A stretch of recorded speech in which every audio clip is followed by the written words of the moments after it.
या जो NTS की SC में जो लास्ट ईयर भर्ती हुए हैं, वो जो आपके पास बुक मिल जाए उर्दू की, जो स्पेसिफिक उर्दू के लिए होती है, उसको थोड़ा सा आप स्टडी कर लें।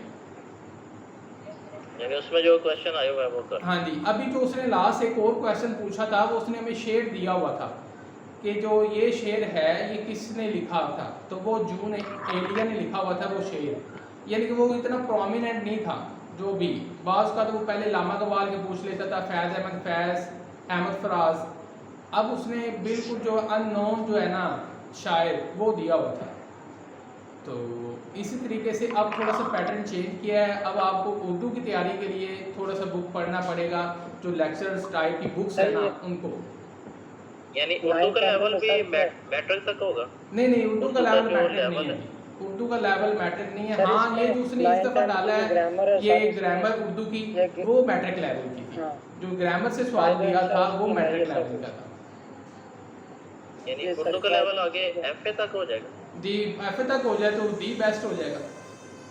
सर उर्दू का जो है ना इसमें FA का भी शामिल है, ग्रामर FA की शामिल है। जी पहले मैंने एजुकेशन का टेस्ट दिया है तो उसमें एजुकेशन उर्दू की थी ज़्यादातर FA वाली। सर FA का सिलेबस था उसमें उर्दू। जी बिल्कुल, FA आप अगर FA लेवल की तैयारी करते हैं तो उसमें आपके इंशाल्लाह 100% क्वेश्चन हल होने की उम्मीद होती है। वो इस तरह से कि जो उर्दू के जो हमने बुक पढ़ी होती है FA लेवल की, वो उसमें से अफसाना पूछ लेता है कि ये फलां अफसाना किसने लिखा, उसमें से वो जो नसर होती है, जो शायरी होती है, वो उसमें से अक्सर पूछ लेते हैं कि ये फ़लाँ शेर किसका था, ये फ़लाँ नज़म किसने लिखी। तो FA की बुक्स को लाजमी में वो रीड उर्दू की ग्रामर में पूछ लेता है इल्म तबी, निदाया, संजाया, दुआया, इस्तिजाबिया, राबता, किनाया, इल्म बदी, जी इस तरह की बिल्कुल। चीज़ें पूछ लेता है। अभी मैंने आपको इसलिए कहा है कि अब उसने पैटर्न चेंज कर दिया है, अब वो ग्रामर से एक सवाल देता है। अब इस दफ़ा उसने पहले वो आसान सवाल पूछता था जो रिपीटेड होते थे। हम ज़िया शायर की जो बुक्स होती थी PPSC की तैयारी के लिए, उसको हम पढ़ते थे तो उसमें से सवाल लग जाते थे। लेकिन चूंकि अब उसने पैटर्न चेंज कर दिए है ये करप्शन की वजह से, अब वो पैटर्न चेंज ये ऐसा किया है कि इनमें सवाल भी बदल दिए हैं और दूसरा नन ऑफ दीज का ऑप्शन हर सवाल में डाल दिया है। अगर आप सपोज 80 सवाल करते हैं ना तो 80 सवालों में नन ऑफ दीज आएगा। तो इसी तरीके से उसने उर्दू का भी चेंज कर दिया है। अब आपको उर्दू ग्रामर थोड़ी सी पढ़ के जाए। वैसे भी सर इसकी एक टेक्निक आपने देखी है कि अगर पहले 10 या 20 के आंसर आ रहे हैं और दरमियान में C आ रहे हैं, इस तरह का कोई कुरिया भी है इसमें। सर सिविल साइंस की क्या आते हैं उनके बारे में भी कुछ बताएं। सब पंजाब वाले बोल रहे हैं सिम पेपर भी किस तरह आता है, ये मैथ्स वगैरह और ग्रामर का कुछ इल्म हो तो बताएं, शेयर करें। जी प्लीज़ रिपीट इट, मुझे समझ नहीं आई। सर सिंध सूबे में, हम सिंध सूबे से हैं, तो वहाँ पर जैसे कि 20% जो ग्रामर और मैथ्स आता है वो किस तरह आता है, किस हवाले से आते हैं। अच्छा अजीब बात सुने, ये जहाँ पे जो आप KPK की बात कर रहे हैं ना, ये 20% आपका वहाँ पे ग्रामर पोर्शन नहीं होता अकेला, उसमें आपके डिफरेंट क्वेश्चन होते हैं, उसमें सिनोनिम्स होते हैं आपके।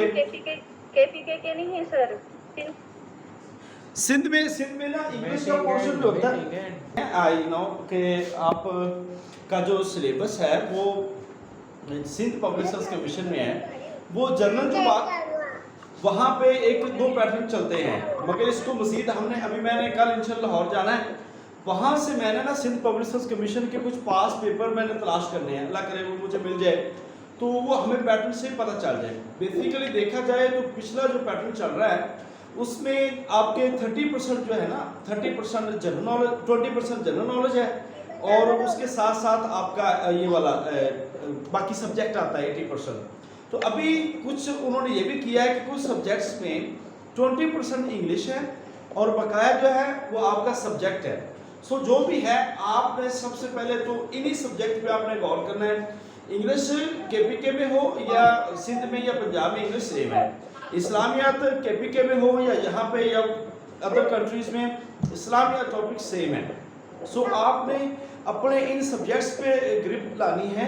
पंजाब वालों के लिए खास तौर पर आज का लेक्चर था मैथमेटिक्स का, ताकि आपको मैथ के जो क्वेश्चन है आपको पता चले कि मैथ के क्वेश्चन किस लेवल के आते हैं और उसको कैसे हल करना है। और आज सर ने आपको बेहतरीन तरीके से आपको वही गाइड किया, वो क्वेश्चन आपको समझाए हैं, ताकि एक होता है ना बंदा मारा फिरता फिर ये कर ले वो कर ले, एक आपको डोमेन के अंदर रहकर आपको मखसूस तैयारी करवाई जाना, ये असल में चीज़ होती है। आज उन्होंने आपको यही चीज़ें बताई हैं कि आपने इन चीज़ों के अंदर रहते हुए अपने आप को प्रिपेयर करना है। लाजमी नहीं है ये क्वेश्चन रिपीट होंगे, मगर आपको एक डोमेन उन्होंने दे दी है, एक जो टारगेट है वो दे दिया कि आपने इसको तैयार करना है। जब आप उसको तैयार करेंगे तो इंशाल्लाह ताला इसके साथ साथ आपकी बहुत सारे क्वेश्चन हल हो जाएंगे। बाकी अगली क्लासेस में इंशाल्लाह हम सिंध के जो सब्जेक्ट है इंग्लिश का, या जो उसका 20 नंबर का जो पोर्शन अलग होगा वो हम इंशाल्लाह डिस्कस करेंगे। और ऐसे केपीके के लोगों के लिए भी जो इसमें डिफरेंट है वो भी हम इंशाल्लाह डिस्कस करेंगे कि आपकी इंग्लिश में कौन कौन सी चीज़ें हैं। वैसे आप एक जनरल चीज़ याद रख लें, FPSC की वेबसाइट ओपन करेंगे, वहाँ पे 20 नंबर का जो वहाँ पे दिया होता है इंग्लिश का पोर्शन, सारे पब्लिशिंग कमीशन में 90% जो है वही सिलेबस सेम होता है। तो आप FPSC का वो जनरल पूरे पाकिस्तान के लिए होता है, जो इंग्लिश का सिलेबस उनका है वही सिलेबस आपने तैयार करना है। ये सारे सुन लें, खैबर पख्तूनख्वा वाले, सिंध वाले, बलूचिस्तान में तो चूंकि अभी सब्जेक्ट जो है वो म्यूट कर रहे हैं, बलूचिस्तान में अभी जो सब्जेक्ट होता है वो सब्जेक्टिव पेपर हो रहा है, ऑब्जेक्टिव वहाँ पे पेपर है ही नहीं अभी तक। तो अभी रिसेंटली लेक्चर के पेपर वहाँ पे हुए हैं। सो अपने आप को तैयार करें इन सब्जेक्ट्स के हवाले से। मजीद कोई डिस्कशन होती रहेगी तो इंशाल्लाह ताला आपसे बात होती रहेगी। कोई और बात करना चाहे, कोई सवाल करना चाहे तो पूछ सकते हैं जी। सर जी ये वैसे भी ये तो 20% है ना इसका, तो ये 20% है, मगर ये मोस्ट इम्पोर्टेंट होता है 20%। जी पहले तो फोकस करना चाहिए सब्जेक्ट पे ना हमें। बिल्कुल 80% आपका सब्जेक्ट है, और मैक्सिमम जो आपकी जो एफर्ट्स होनी चाहिए वो अपने सब्जेक्ट्स के लिए होनी चाहिए। जी बाकी जनरल नॉलेज होता है ना सर, जनरल नॉलेज जो होता है, जनरल नॉलेज कह लें कि ये एक नसीब है। लाजमी नहीं है कि आपने जो याद किया वही याद है, और आपको यहाँ पे प्रैक्टिस करवाई जाना। अभी जो हम रिसेंटली टेस्ट सेशन शुरू कर रहे हैं फेज 6 के, अब उस फेज 6 में मैंने पास पेपर में से एक 100 नंबर का एक मॉडल पेपर मुंतखब किया है। हर टेस्ट में आपका वो, अभी मैंने उसमें ऐड नहीं किया था, आज उसको दोबारा मैं उसको इंशाल्लाह ऐड करके आपके सामने वो दोबारा भेजूंगा। तो एक 100 MCQ हम रोजाना PPSC के हल करेंगे।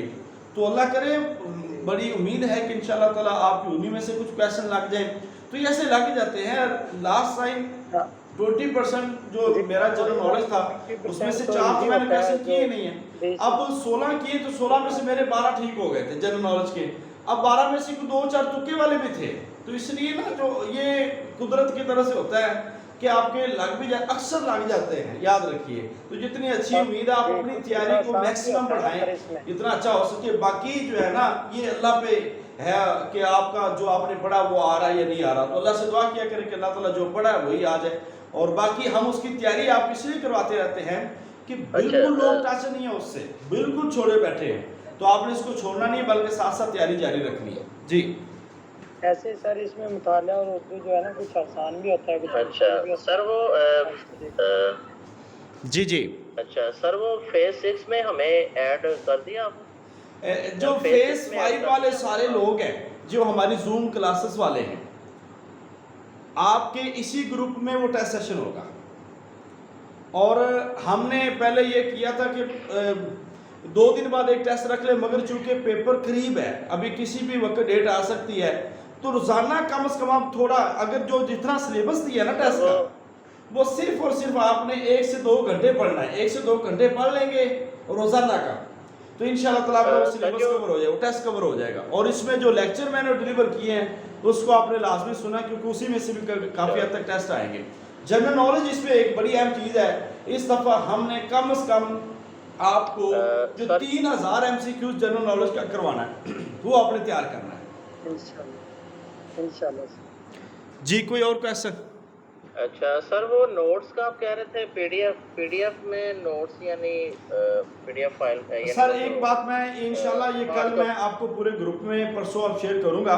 मैं असल में कल मैंने जाना लाहौर और 1-2 दिन मेरे वहाँ पे स्टे है, तो मैंने खास इसी काम के लिए जाना है। वहाँ पे जो SGC है पंजाब यूनिवर्सिटी में, वहाँ पे चीज़ें सस्ती होती हैं, इसलिए मैं वहाँ से कर रहा हूँ। मेरा ये इरादा है कि हमारे जो 65 मिसाली टेस्ट सेशन हुए हैं और इसके साथ जो मेरे हैंड रिटन नोट्स हैं सारे, और उसके साथ जो दूसरे नोट्स हैं जो किताबों में नहीं है, जो दूसरे नोट्स हैं वो वाले टेस्ट सेशन और मेरे मिसाली नोट्स हैंड रिटन जो हैं, ये सारे आपको मैं एक और अहम चीज़ें जो उसमें है वो सारी चीज़ें मैं आपको प्रोवाइड करूं, और ये एक फ़ाइल बना के हम वहाँ पर रखवा देंगे। अगर आप में से कोई लाहौर रहता है तो SCC से ले सकता है फ़ोटो कापी करवा के।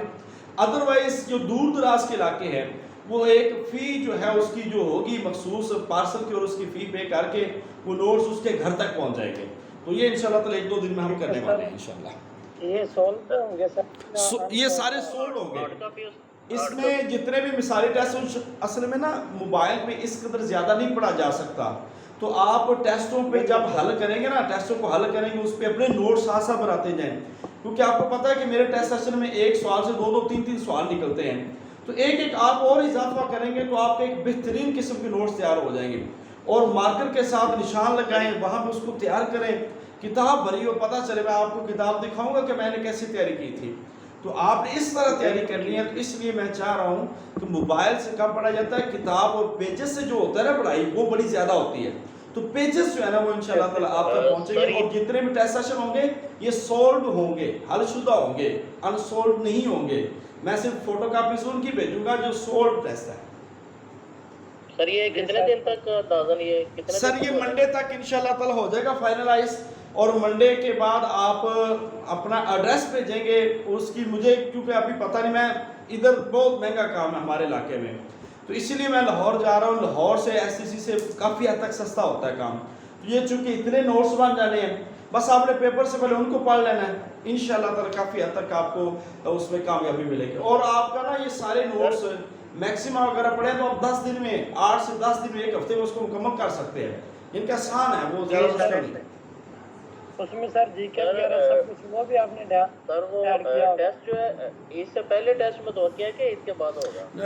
कोई कंफर्म आइडिया नहीं है, ये किसी भी वक्त हो सकता है। जैसा कि अभी इकोनॉमिक्स की डेट आ चुकी है, तो इकोनॉमिक्स के बाद अब देखो कि अभी वो उनका प्रोसीजर वही है कि जो लीकेज पेपर थे पहले उनका लेते हैं, तो या अगर उनका लेते हैं तो फिर तो अभी तो 5 टेस्ट लेक्चरर के और रहते हैं, और इसके बाद दूसरे डिप्टी अकाउंटेंट के हैं, एंटी करप्शन के हैं, असिस्टेंट के हैं। तो बरं कैसे भी आप ईद के बाद तैयार रहें, यानी कि ईद से पहले भी हो सकता है, मगर ज़्यादा चांसेस जो है ना वो नेक्स्ट वीक में क्लियर हो जाएगा। ईद के बाद ज़्यादा चांसेस हैं, यानी कि जुलाई के आखिर पे। तो इसलिए मैंने महीने का शेड्यूल दिया है कि आपका ये इन दिनों में मैनेज हो जाएगा इंशाल्लाह। सर जो आपके नोट्स हैं उसमें जीके, करंट अफेयर, ये चीज़ें सब जी सर, जो आपने नोट्स तैयार करने हैं मंडे तक, जी तो उसमें सर जो 20% पेपर है वो भी आपने ऐड किया होगा या नहीं, उसमें वो नहीं है, उसमें नहीं है वो। सर मैंने आपको बताया वो एक लंबी चौड़ी कहानी है। Maths, sciences, computer, Urdu, history, ज्योग्राफिया और जनरल नॉलेज, करंट अफेयर, ये हम साथ साथ आपको करवा रहे हैं। अभी ये क्लास मैथ की हुई है, पहले इससे पहले इंग्लिश की आप एक क्लास ले चुके हैं, और इंशाल्लाह अगले वीक में आपको उर्दू पे एक क्लास होगी, और तारीख ज्योग्राफिया पे एक क्लास होगी, उसके साथ फिर एक कंप्यूटर की क्लास होगी। तो ये हम साथ साथ आपको करवा रहे हैं। और अब जो हम सिलसिला शुरू कर रहे हैं ना, रोज़ाना का 100 MCQ जो है जनरल नॉलेज पे वो इंशाल्लाह करवाएंगे। तो वो आपने बस इसको जितना हो सके पढ़ लेना है, बाकी जो है ना इस पे डिपेंड नहीं किया जा सकता कि लाजमी वही आएंगे, मगर जितना ज़्यादा पढ़ेंगे, मेरा ये एक्सपीरियंस है कि उनमें से कोई ना कोई लग जाता है। अल्लाह ताला मेहनत देखता है, शक्लें नहीं देखता। जी सर, उसमें कुछ आसान होते हैं क्वेश्चन जो है ना मुख्तलिफ। जी बिल्कुल, इंशाल्लाह। जो फेस के टेस्ट हैं वो इसी ग्रुप में आप शेयर करते हैं? सर ये ना अभी चूँकि पहले हमने एक डिसाइड किया था कि टेस्ट हमारे ग्रुप वाले बनाएंगे, उसमें से कुछ टेस्ट मैं बनाऊंगा, मगर वही प्रॉब्लम है कि सेव करना, चीज़ों को बनाना। अब हमने उसको कंपोज भी करवाना है टेस्ट, पहले उसको सारी चीज़ें मैनेज करनी है। तो ये आपके जो फेस 5 के टेस्ट वाले लोग हैं ना, ये तमाम उस टेस्ट में ऐड होंगे। अब एक मशवरा आपसे होगा कि उसमें जो एक्सपेंसेस आएंगे, ज़ाहिर बात है जब कंपोजिंग होती है, दीगर अखराजात आते हैं, उस पे हम एक मखसूस फीस होगी जो मेरे ख्याल से 200 से 250 या 300 के करीब फीस होगी जो सबसे चार्ज की जाएगी। इससे ज़्यादा फीस नहीं होगी। वो भी एक तो संजीदगी रहेगी, दूसरा जो हमारे ऊपर 10 से 15-20 हज़ार का जो एक्सपेंसेस आएंगे उस पर, तो वो हम उसको मैनेज कर सकें, क्योंकि ये छोटा टेस्ट नहीं है और फिर रोज़ाना की बुनियाद पर काम है। ये फेज़ 5 वाले अगर कोई डिजर्विंग है तो हम उसको कोई कंपलसरी नहीं करेंगे, वो सारे फेज़ 5 वाले टोटल टेस्ट देंगे और उन्हीं के ग्रुप में टेस्ट होगा ये वाला। ठीक है सर। और कोई बात सर? सर आपने जो शेड्यूल भेजी है हाँ टेस्ट के लिए, तो ये हमारे ग्रुप की लास्ट टेस्ट होंगे। आपका जो ग्रुप है ना, याद रखिए ये मेरा ग्रुप है और इंशाल्लाह आपके पेपर तक आप मेरे साथ चलते रहेंगे, आपका बाद में भी काम होता रहेगा। नहीं हमारे तो नहीं है पेपर में, तो खाली कुछ भी फीस आपका मुझे पता है, आप सिंध से है ना, तो आपका काम इंशाल्लाह ताला, ये हमारे लोग आज नहीं है, इंशाल्लाह हमारा ताल्लुक जो है ना एक हमेशा चलने वाला है। तो अभी ये सेशन चल रहा है और इंशाल्लाह इनके खैबर का और पंजाब का पेपर होंगे, उसके बाद आपके इलाके में सीटें आने वाली हैं, तो फिर उनका सेशन अलग होगा, मगर आपकी तैयारी साथ साथ हम करवाते रहेंगे। इस फेजेस हमारे चलते रहते हैं, तो इसके बाद एक नया सेशन आएगा इंशाल्लाह, उसमें भी आपको ऐड रखेंगे, कोई बात नहीं, अल्लाह खैर करेगा। पर सर ये मैं तो ग्रामर तो हर जगह की एक में होते हैं, लेकिन ये पूछना था कि हमारे पैटर्न इंटरनेशनल का वो खाली पता लग जाए। पैटर्न आपको मैं इंशाल्लाह 2 से 3 दिन में आपको बता दूंगा। पैटर्न यही है जो सेम पंजाब का पैटर्न है ना, वो यही है। नहीं नहीं ये 20% वाला। हाँ, दूसरी बात यह है कि आप एक और दोस्त हैं सागर से हैं, वो भी सिंध से हैं, वो भी इस ग्रुप में ऐड हैं और वो 1-2 पेपर दे भी चुके हैं, तो मैं उनसे भी इंशाल्लाह रिक्वेस्ट करूंगा कि वो अपना एक्सपीरियंस शेयर करें, वो भी बता देंगे मुझे। सर मैडम यहाँ पे सना वैसी हैं जो कि बलूचिस्तान पब्लिक सर्विस कमीशन से हैं और वो बलूचिस्तान से, उनका ये है कि उनका सिलेबस जो है वो सब्जेक्टिव है, तो उनको सब्जेक्टिव तौर पर ये तैयारी उसी सब्जेक्टिव तौर पर भी आएगी और उनको सवालात भी आप जो CSS लेवल पे सवालात आते हैं वो सवालात वहाँ पे आएंगे। चलें जी, बाकी इंशाल्लाह डिस्कशन होगी फिर कभी। इसको भी हमेशा के लिए स्किप ना करें, इसको भी साथ रखना। जी इंशाल्लाह सारे साथ हैं जी, अल्लाह पाक फजल फरमाएगा। बहुत शुक्रिया आपकी दुआओं का, आपके तावन का, और भरपूर तरीके से तैयारी करें। अल्लाह